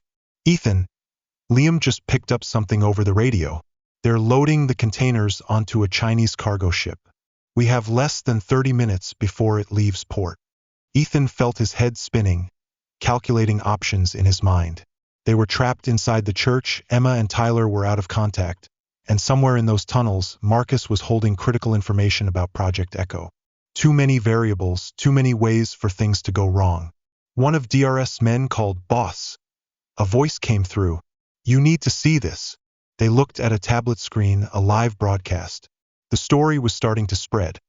A group of extremist veterans attacked federal agents. Carefully selected photos of Ethan and his team, made to look dangerous, appeared on the screen. Ethan's anger flared, his hand tightening around his gun, his jaw clenched. "They're controlling the narrative," Jackson growled, "making us look like terrorists." Harrison's voice came from outside. "It's over, Harrison. We have a press team here in 5 minutes. Surrender now, play your part, and maybe we can negotiate." Ethan smirked with disdain, feeling a wave of tension building inside him. "He's desperate now," he said. "Whatever's in those containers, he needs it done before the federal agents actually arrive." In the tunnels, Emma and Tyler were inside an old pump room, water dripping from the rusted pipes. They stopped to catch their breath, weighing their options. "The port entrance is over there." Tyler pointed to a heavy door. "But it'll expose us immediately." Emma pulled out her phone and pointed to the documents they had gathered. "Look at this. Project Echo isn't just about weapons. It's about distribution. They've tested transport systems using legitimate medical supply chains. That's why they need veteran-owned businesses." "Oh my God!" Tyler sighed, his eyes wide. "They're not just shipping weapons, they're building a network to deploy them." Above ground, the battle in the church had reached a new phase. Harrison's soldiers were using tear gas, trying to force Ethan and his team out. But years of special operations experience had taught them how to fight through worse situations. "Nate, Liam, it's time for Broken Arrow," Ethan ordered. "Are you sure about this?" Nate asked. "It's a one-way move." Ethan felt the tension rise, but his legs were steadier than ever. Sometimes you have to lose a battle to win the war. The plan began unfolding with the precision of years of combat experience. Powerful explosions rocked the foundation of the church, causing key structural collapses. Harrison's men were forced to fall back, thinking the entire building was coming down. But it was all part of a carefully controlled detonation, creating an illusion of destruction while actually clearing the way for Ethan's team. Move, move, move, Ethan commanded as his team slipped through the pre-prepared escape route. Years of combat experience had taught them to always have a backup plan. Above, Jackson and his men were closing in. The port gate was their only remaining option. Wait, Emma spoke up, closely examining the pump room's layout. These pipes, they're still connected to the port's water system. Tyler caught on to Emma's idea. We can activate the old pumps, flood the tunnels behind us. That'll buy us some time. Emma hesitated for a moment before continuing. But we'll be trapped outside. Tyler nodded, his expression serious. Sometimes you have to choose between bad options. Back at the church, Harrison realized too late that he had been tricked. Ethan's team wasn't trapped. They had waited for the right moment to move. Now they were on the move toward the port, while Harrison's men were scattered and out of position. Harrison screamed into the radio. Concentrate all units at the port. They can't reach the containers. Deadly force authorized. Ethan's voice crackled through his team's comms. Nate, Liam, take the high ground. Support the container yard. Jackson, get your team along the coast. I'm heading onto the cargo ship. This is a suicide mission. Jackson protested. Maybe, but someone has to find out what's actually in those containers. The evidence Emma and Tyler have is crucial, but we need proof of what they're moving right now. In the pump room, Emma and Tyler had made their decision. The ancient machinery groaned as a torrent of water began flowing through the tunnels behind them. They could hear surprised and angry shouts from Jackson's team. This will slow them down, Tyler said, determination in his face. But we have only about 30 seconds before they figure out where we have to exit. Emma clutched the detailed documents on Project Echo. We need to make it count. The port gate swung open as they stepped out into the night air. Before them, the entire operation of container unloading was in full swing, large cranes moving massive cargo onto the waiting Chinese freighter. The men in tactical gear formed a protective perimeter around the area. Tyler pointed at a familiar figure moving through the shadows near the containers. Ethan's here, but they weren't the only ones who spotted him. Harrison's voice came through the night. Harrison's on the pier. Take him down. The port exploded in gunfire as multiple forces converged on a single point. Ethan's team provided suppressive fire from their position as Harrison's soldiers tried to maintain control of the area. In the chaos, Emma saw her opportunity. The portmaster's office, she said quickly. It'll have a direct line to the Coast Guard and records of everything that's been shipped through here. Tyler nodded, his face set with determination. I'll get you there.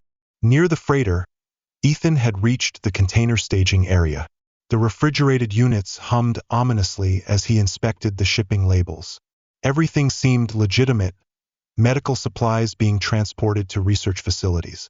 But beneath those official papers, Jackson's voice crackled in Ethan's earpiece. Emma and Tyler are heading for the portmaster's office, but Jackson's team just appeared from the tunnels. They're stuck out in the open. Tonight, the port had become a complex battlefield. Several teams were moving back and forth, coordinating in a life-or-death game of chess. The container yard, each group with its own objective, and somewhere on that freighter, evidence of a conspiracy that could change everything. Ethan made his decision. Nate, Liam, shift fire to cover Emma and Tyler. Jackson, get your team to the east. I'll make Harrison sweat. With practiced skill, he planted mines in the cooling units of 3 containers. Not strong enough to shatter them, he couldn't risk revealing what was inside, but enough to disable the refrigeration systems. Harrison, Ethan shouted into the night. Your biological weapons won't survive 10 minutes without proper temperature conditions. Want to rethink your position? Gunfire abruptly ceased as the reality of his words began to sink in. Ethan had just turned the entire shipment into a ticking time bomb. The real question was, who would break first? The port became eerily silent as Harrison processed Ethan's threat. The refrigeration units continued their constant hum, heightening the tension. The thermometers had been linked to the mines. One wrong move and millions of dollars worth of biological weapons would either become useless or, worse, unstable. You're being tricked. Harrison's voice came over the container yard. You won't risk releasing biological agents into a civilian port. The mines are set to disable, not destroy, Ethan replied. But you know what happens when the containment fails with engineered viruses. How long do you think it'll take before your Chinese buyers realize their precious shipment is worthless? At the portmaster's office, Emma and Tyler worked frantically. While Tyler kept watch, Emma sifted through the shipping records, cross-referencing them with the Project Echo documents. It's all here, she exhaled, her eyes wide with disbelief.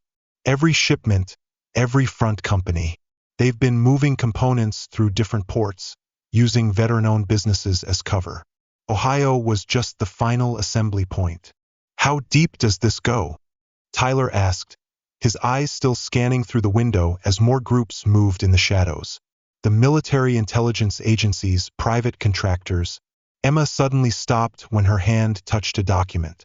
This authorization, she whispered, looking at the personal signature of Senator Thompson. He's not just involved, he's directing it. On the dock, Ethan remained in position beside the containers. Through his earpiece, Nate and Liam updated him on enemy movements. Harrison's soldiers were regrouping, forming a protective perimeter, but instability had begun to creep into their tactics. Jackson's voice came through Ethan's earpiece. I've got movement at the hatch door. Marcus is alive. Jackson's team is bringing him out with a gun to his head. Ethan clenched his jaw as he saw them. Marcus, beaten but resilient, and Jackson, holding a gun to his head. The man in the suit from the underground was walking alongside them, his expensive shoes in stark contrast to the grim scene on the dock.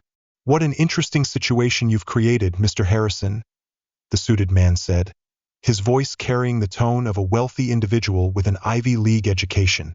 But I think it's time we discuss the terms. And you're Charles Sullivan, the Department of Defense's special project, although officially. In the portmaster's office, Emma felt her breath catch as she heard the name Sullivan. He's all over these documents, she whispered, her eyes scanning the text, her heart pounding in her chest. He's the one who designed the distribution network, using veteran-owned businesses as unwitting couriers. Clever trick, Tyler admitted, his voice deepening. Who would suspect decorated veterans of trafficking biological weapons? We were supposed to be the good guys. Ethan observed the scene before him. Marcus held at gunpoint, Harrison's troops maintaining the perimeter. The Chinese cargo ship standing silently. Years of special operations had taught him how to read the situation, finding the pressure points. This is what's going to happen, Sullivan continued, his voice calm. You'll disable those mines, surrender, and hand over your team. In exchange, we'll make sure your actions tonight are framed as a result of PTSD, not malice. A tragedy, but one that's understandable given your service records. And if I refuse, then we'll execute Marcus, attack your position, and any casualties will be blamed on the extremist veterans who, sadly, have lost touch with reality. Sullivan's voice was cold and clear.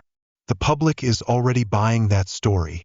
From above, Nate whispered into Ethan's radio. Coast Guard is 15 minutes out. Emma made the call. Jackson added, his voice devoid of hope. But it doesn't matter. They'll clean up everything before they arrive. These guys know how to make evidence disappear. Ethan quickly thought, his options running through his mind like a movie reel. The mines on the containers were his only leverage, but it was only temporary. Once the Coast Guard arrived, Sullivan's men would find a way to control the situation. Tell me this, Sullivan, Ethan growled. How can you sleep at night, using veterans as a cover to traffic weapons that could kill millions? I sleep very well, Sullivan replied coldly, without a hint of emotion. Because I understand what people like you will never understand. Power doesn't come from following the rules. It comes from knowing which rules to break. Like breaking the law by selling biological weapons to our enemies? Sullivan laughed. We create these weapons. We control their distribution. Every transaction is monitored closely, every buyer tracked. Not for profit, but for control. Perfect power to dominate any nation that dares challenge American interests. In the portmaster's office, Emma swayed as she copied files onto her phone. He's admitting everything, she whispered, her eyes lighting up. We've got it all recorded. Yeah. Tyler's voice was cold, devoid of hope. If we survived to tell anyone, the situation had reached a point of no return. Ethan could feel it, the moment in a battle when everything seems to hang in perfect balance before chaos erupts. He keyed his radio. Nate, Liam, when I give the signal, target Jackson and his team. Hold on to Marcus. Jackson, get ready to move fast. Next play, Jackson asked, his voice skeptical. Sometimes, the only way to win is to change the game. Ethan said, his voice firm, resolute. Sullivan, one last question. He raised his voice. Does Senator Thompson know you're selling these weapons for personal gain? Ethan's question hit like a physical blow, causing Sullivan to lose his composure for a moment. His calm shattered, a flicker of doubt crossing Harrison's face. He's lying, Sullivan growled, but uncertainty crept into his words. Check your phone, Harrison. Ethan continued, his tone cold. My team just sent you proof of Sullivan's private accounts. Turns out, Operation Liberty has been extremely profitable for some individuals. Harrison pulled out his phone, his face darkening as he read the messages. His face tightened, his body stiffening. His soldiers began to feel the growing doubt spreading through their ranks. Sir, one of my men reports, Coast Guard's radio signal, they're 5 minutes out. The pressure mounted, as if everything was about to explode. Sullivan clenched his jaw, his face turning red with rage as he realized his plan was falling apart. Kill them all, he shouted, his voice full of authority, but the moment of control had passed. Harrison, though still appearing cold, had moved beyond blind loyalty to a corrupt superior. Lower your weapons, he shouted, raising his hand to signal his men to stop. No one fires. The night erupted into a different kind of chaos. Jackson realized the situation was spiraling out of control and attempted to pull Marcus through an escape route. But before they could take 3 steps, Nate and Liam's precise shots took them down. Sullivan turned to flee, but was immediately blocked by Jackson and his team. The man in the suit drew a concealed weapon, but froze when the beams of their guns were aimed directly at his chest. The problem with veterans is, Ethan said softly, stepping forward with his gun raised high. We understand loyalty, not to money or power, but to one another, to the principles we fought for. In the distance, the sound of Coast Guard sirens blared. But the real victory had already been won. Emma stepped out of the harbor master's office, holding documents that would expose the truth. Tyler followed, carrying the evidence they needed. Marcus was free, ready to testify about everything he had uncovered. More importantly, a group of veterans had remembered who they truly were. Guard the containers, Ethan ordered, his voice firm. Harrison, if you want to salvage anything from this situation, I suggest you start explaining to the Coast Guard what's been happening here. Harrison nodded gravely, ordering the soldiers to stand down. They were soldiers first, and they knew where they stood in history. As the sun began to rise over the Ohio harbor, Ethan watched Emma organize the documents. These were the pieces of evidence that would unravel Operation Liberty. The storm of the night had passed, but the real battle for justice and redemption was just beginning. Sometimes the greatest victory wasn't in defeating the enemy, but in remembering who you are. The next 48 hours passed in a blur of interviews with federal agents and classified meetings. The Ohio harbor became the center of operations as multiple agencies gathered to safeguard the biological weapon stockpile and uncover the corruption network Ethan's team had exposed. Ethan sat in his auto shop office, now transformed into a temporary command center, his eyes fixed on the small TV monitoring the news. The image of Senator Thompson's arrest flashed on every channel, followed by footage of Sullivan being escorted away in handcuffs. They're calling it the biggest national security breach since the Cold War, Emma said, entering with a freshly brewed cup of coffee. She had changed out of her surgical scrubs into a formal suit after 2 days of continuous testimony before a federal grand jury. "How's Marcus?" Ethan asked, accepting the coffee from Emma. "Fine. His testimony is crucial," Emma replied, her gaze falling to the desk. "He's mapped out the entire distribution network, every veteran-owned business they infiltrated, every port they used. It will take months to dismantle it all." Jackson entered next, looking exhausted but resolute. The leader of the Sentinel team had spent hours helping federal agents pinpoint the compromised operations, working to protect the innocent veterans who had been caught in Sullivan's trap. "I just got word from the prosecutor's office," Jackson reported, his voice low. "They're offering a deal to any veterans forced into the scheme. Complete immunity if they testify against the real masterminds." "And the Sentinel team?" Ethan asked quietly. Jackson smiled faintly, a weary but proud grin. "Turns out your connections from the Foundation helped us. We're being restructured into a legitimate veteran support organization, all of our skills and brotherhood, but this time with the right focus." Emma's phone buzzed with another update from the federal task force. They found Jackson's files. He's not just a fake veteran, but one of Sullivan's personal enforcers, involved in similar operations across 3 continents. Ethan nodded, his face hardening. Using fake veteran status to control real ones. He knew exactly which buttons to push. The shop door rattled as Nate and Liam walked in, carrying thick stacks of documents. "Latest intel from our contacts," Nate announced. "The buyers from China were actually FBI funding sources. Sullivan sold them fake samples, planning to keep the real biological weapons for his own buyers, deceiving everyone. Betraying his own country, his international contacts, even his own associates. There's no honor in the criminal world," Ethan said, his voice thoughtful. "Speaking of honor," Liam added, "Harrison is fully cooperating. He says he was told this operation had been approved at the highest levels, and he had no knowledge of any side deals or civilian targets." The room fell into a heavy silence as they all processed what they had uncovered. Operation Liberty wasn't just about weapons. It was about exploiting veterans, turning their loyalty and sacrifice into a profit-making tool. "We've got another situation developing," Tyler called from the door. "The media is starting to dig. They're questioning how a group of veterans could uncover such a massive conspiracy." Ethan stood up, walking over to the window. Outside, reporters had gathered, hoping for interviews. The official story about radical veterans attacking federal agents had completely collapsed. Now they wanted the truth. "Let them ask," Emma said firmly.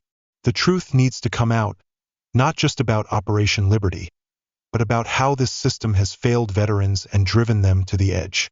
Jackson nodded in agreement.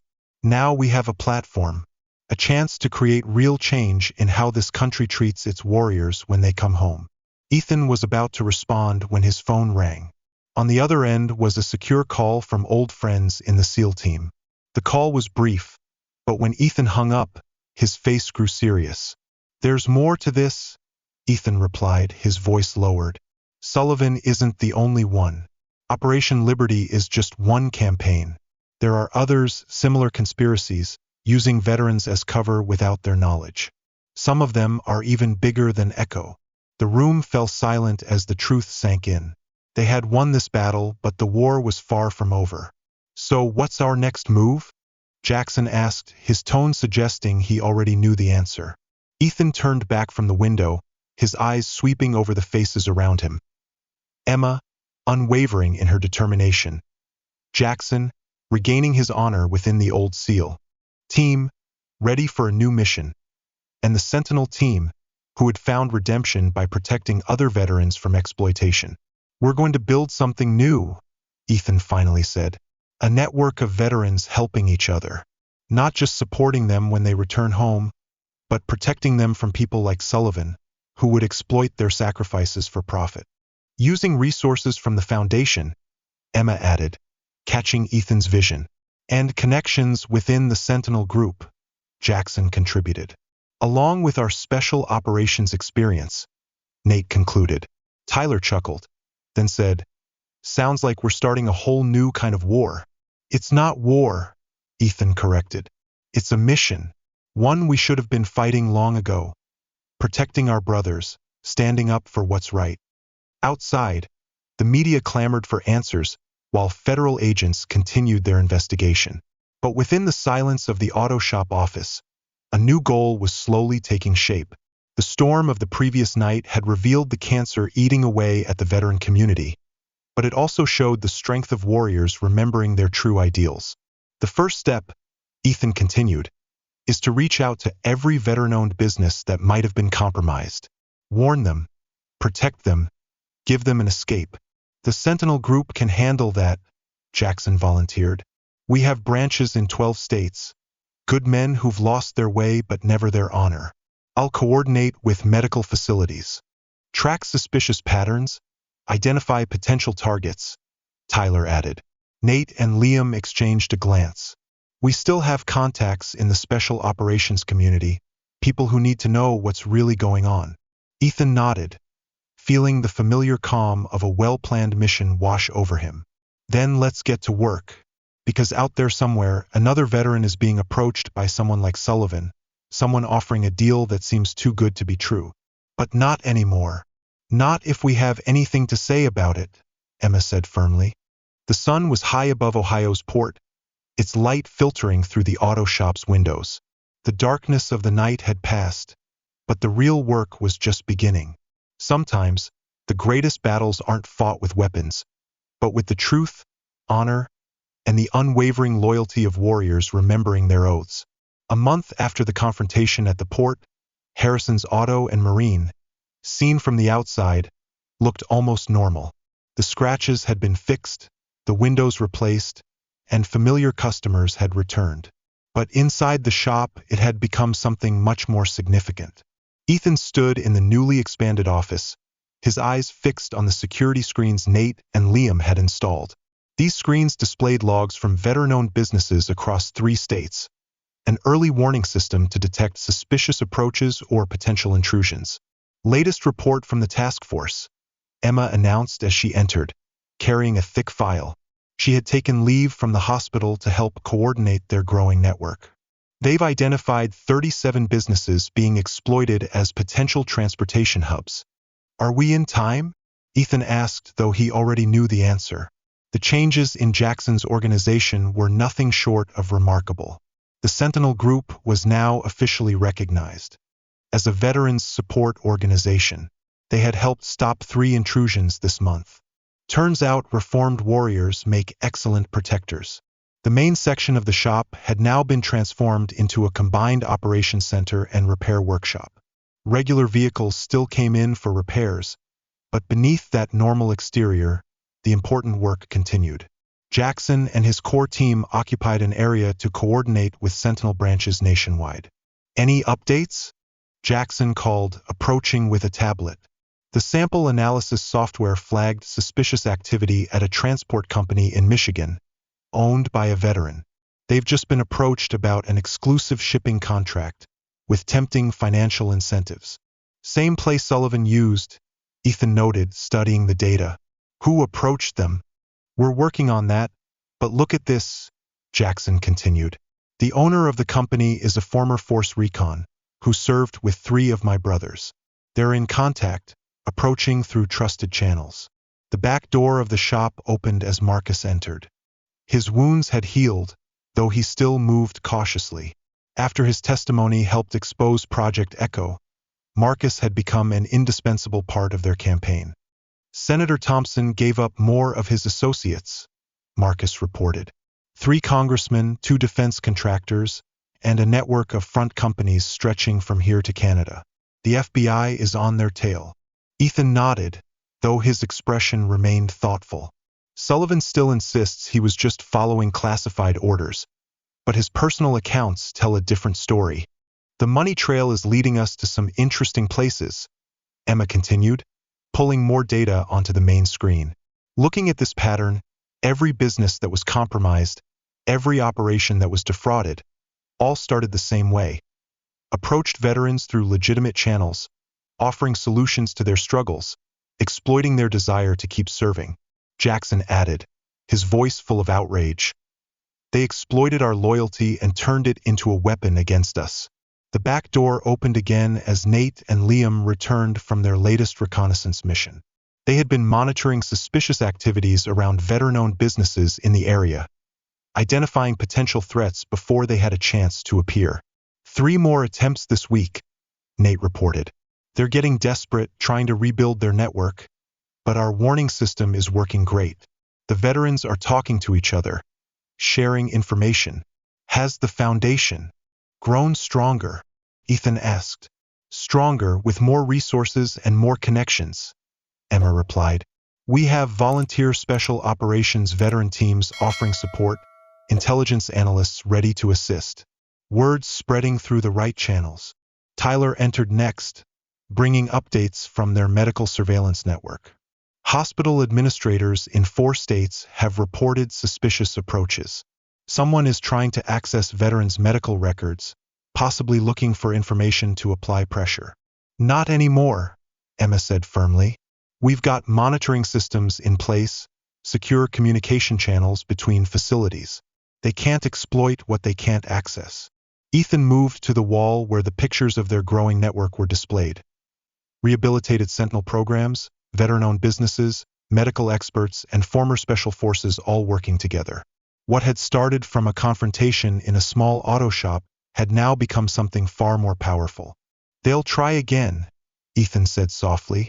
It'll be different names, different methods, but the goal remains the same, using veterans as shields for their operations. Let them try, Jackson replied, his voice turning resolute. We're ready now. We know exactly what to look for and how to fight back. The shop's main phone rang. Another veteran business owner was calling for help. Another attempt to exploit had been discovered and stopped. This was their new mission, their new way of serving. Liam's secure phone beeped with an encrypted message. Ethan, we've received confirmation from our contacts. 3 other operations like Project Echo are developing. Different types of weapons, but the same tactic, using veteran-owned businesses as cover. Where? Ethan asked, already knowing the answer would be complex. Everywhere. They're spreading, trying to keep a low profile, avoid detection, but they didn't count on us having eyes everywhere. Emma focused on the growing network displayed on their main screen. As you said, sometimes the best way to fight darkness is to shine a light on it, make it impossible for them to operate in the shadows. Marcus nodded in agreement. Every veteran we warn, every business we protect, every operation we expose, weakens their network, forces them into the open. The afternoon sun cast long shadows across the shop windows as their team continued their work. Familiar customers came and went, unaware that beyond the routine maintenance and repairs, an important battle was being fought. Jackson paused while coordinating with Sentinel branches far away. You know what true victory is? He stopped, hands clasped in front of him, his voice dropping. It's not just stopping their operations. It's showing the veterans they're not alone, that their brothers are still behind them, protecting them. There's a better way to keep serving, Tyler added, his voice firm. Using our skills to protect instead of being exploited. Ethan's phone buzzed with a new notification. A veteran-owned transport company in Texas had reported suspicious contacts. The battle was still ongoing, but now they were ready. They had their own network, built on trust and honor, not exploitation. Send out a network-wide alert, Ethan ordered. Deploy the protection team immediately. We won't lose another veteran to these people. As Ethan's team began executing the plan they'd honed over the past month, he couldn't help but reflect on the journey they'd made, from a misunderstanding in a small auto shop to a nationwide veteran network, now protecting the very veterans they'd once been. The shop sign still read Harrison's Auto and Marine, but inside, something much more significant was being maintained. The honor and safety of those who had served the country, now serving each other in a completely different battle. 6 months after Project Echo was exposed, Ethan stood in front of Harrison's Auto and Marine, watching the dawn over Ohio. The old sign still creaked in the morning breeze, but everything around it had changed. The sound of motorcycles approaching caught his attention. No longer a threat, the Sentinel Group had now become a familiar and welcomed presence in town. Jackson pulled up with a small convoy, their leather vests now proudly displaying a new patch, Veterans Protecting Veterans. "Morning report," Jackson said as he stepped out of the vehicle. 3 attempted intrusions into veteran businesses were stopped last night. The network is still strong. Inside the shop, the morning briefing had begun. Emma, still balancing her nursing job with her role in the organization, was updating the team on their recent victories. "Senator Thompson's trial starts next week," she announced. "The federal prosecutors have all the evidence now. Between Marcus's testimony and the evidence we've gathered, the entire operation will crumble." "What about Sullivan?" Tyler asked from his spot. "He's singing like a bird," Nate replied, entering with fresh intel. "He's trying to save himself by exposing every operation he knows." Turns out, Project Echo was just the tip of the iceberg. The shop had now transformed into something special, part garage, part operations center, part sanctuary. Veterans came from all over the country, some seeking help, some offering it. The brotherhood that had once been corrupted by profit was now restored, serving its true purpose. "Latest numbers," Liam called out, pulling up data on the main screen. 247 veteran-owned businesses have been protected, 32 intrusions prevented, 17 corrupt officials exposed. Ethan looked at the faces of his team. Emma with her tireless dedication, Jackson with his regained honor, Marcus with his quiet resolve. All of them had been changed by what had started from a simple confrontation in a small-town auto shop. "Something interesting here," Marcus announced, checking encrypted communications. "Remember the counterfeit goods Sullivan sold to FBI assets? They weren't all fake." Ethan heard Nate report, his voice lowering. "Some are real and they've been sent to private buyers. Agencies are tracking them." "Locations?" Ethan asked, his muscles tensing, eyes fixed on the screen. "Multiple sites. Europe, Asia, South America," Nate replied, his voice tight. "But here's the thing. Each site is linked to veteran-owned businesses. They're exploiting our people everywhere, not just here." Jackson's expression hardened. "Then we go everywhere," he said, fist clenched. "The Sentinels already have branches in 4 countries, all former warriors, all focused on this mission. We can reach out and start building an international network." Emma opened a new file. "Medical facilities are starting to coordinate across borders," she announced, eyes never leaving the screen. "We have secure communication channels, reliable contacts. When they try to infiltrate a facility, they'll find an entire network waiting for them." The morning light flooded the shop as team members continued to arrive. Veterans, intelligence specialists, medical personnel, all sharing a common goal. The auto shop had now become a symbol of something much greater, veterans reclaiming their own destinies. "Latest update from the organization," Nate reported. "Funding is stable, support is increasing. We've started training programs to help veterans recognize exploitative attacks and protect their businesses."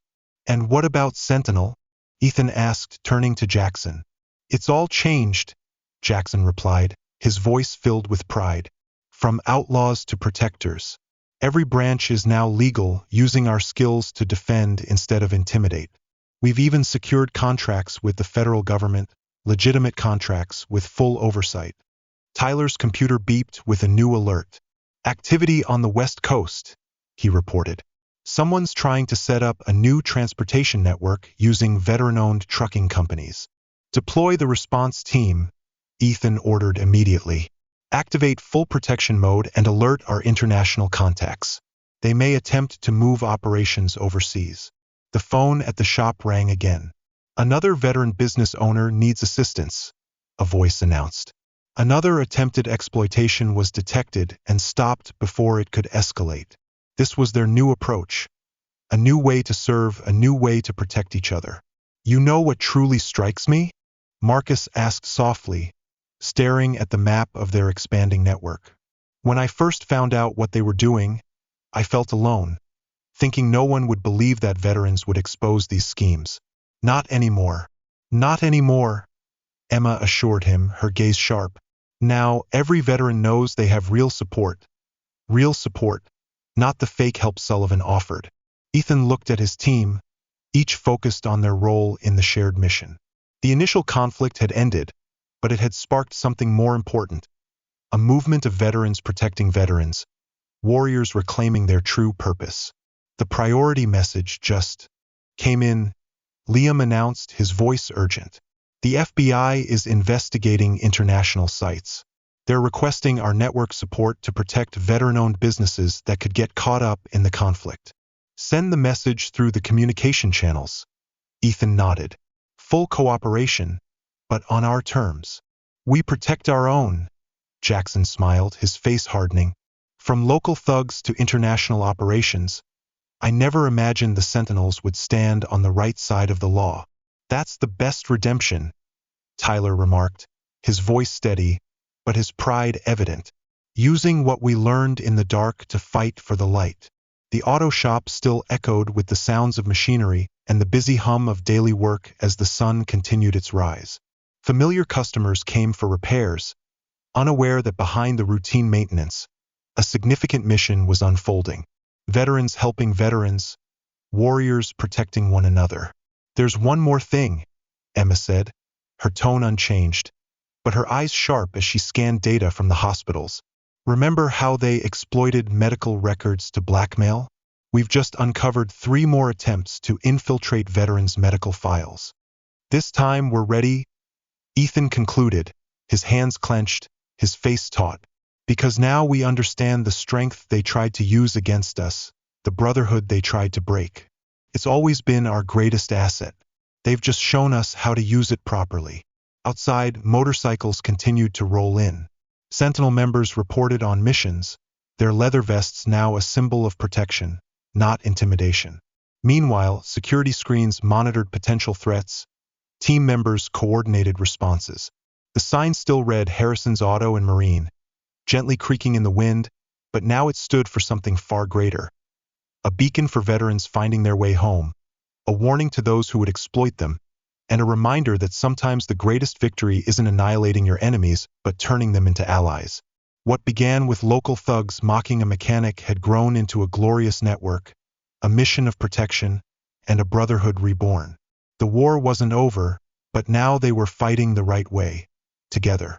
And in Ohio, Maine, a small auto shop continued its work, fixing engines, protecting veterans, and reminding warriors that their greatest service might still lie ahead. This story is a testament to the power of unity and determination. If you were part of this team, what would you do to protect the values you believe in? Share your thoughts in the comments. Your voice might inspire many and help spread protection and support within the community. If this story has touched your heart, don't hesitate to share it with friends and family to inspire others with the strength of unity and protection of the vulnerable. Thank you for following and supporting.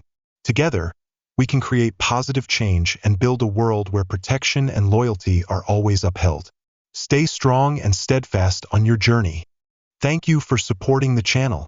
Please like, share, and subscribe to receive the latest updates. The stories are collected from various sources and do not represent any individual or organization. They are shared with the intention of spreading human values in life and have been rewritten with the support of AI. If there are any mistakes, kindly overlook them with understanding.